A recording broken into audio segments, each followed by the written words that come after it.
Today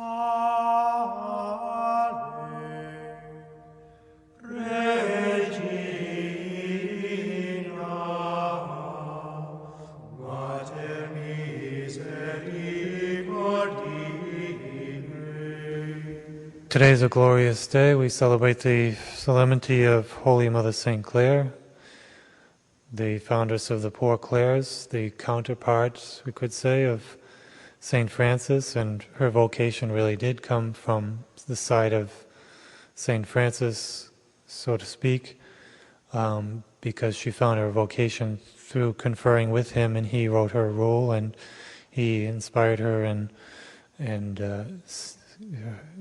instructed her what to do in founding the Poor Clares, and she was inspired to live a life of poverty and total dedication to our Lord from him. Although she did grow up in a good Catholic family, her mother was devout Catholic, her father was a wealthy nobleman and the Count of Sassarosa in Italy, and she came from a knightly family. Her uncles were knights, and so she was a beautiful woman herself. She was smart and self-controlled and wise and well respected in the family. She had suitors who were asking for her hand in marriage at the age of 18 when she finally met St. Francis, who preached a Lenten sermons in the cathedral during Lent in 1212, and only a few weeks later she gave up everything and began the new life of living a life in the cloister for our Lord. And she had to give all this up, and she had to leave her family in secret on the night of Palm Sunday during that Lent in 1212. She went to the Portiuncula and met St. Francis there with some other friars, and she went there with an elderly relative. And there St. Francis cut her beautiful hair off, and put a simple linen cloth over her head and a penitential garb and just a white cord, and this was her new way of living.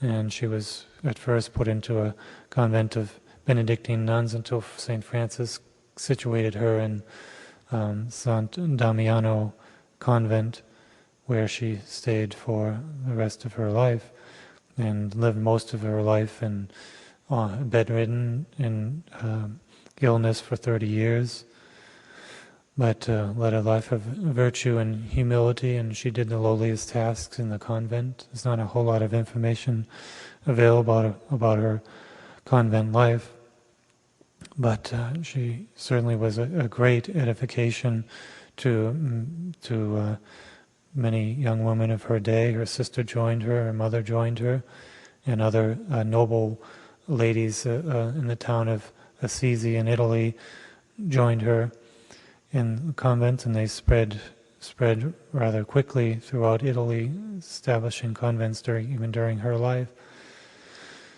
And so she was a light to the world, as her name says, Clare of Assisi. Even in her womb, her mother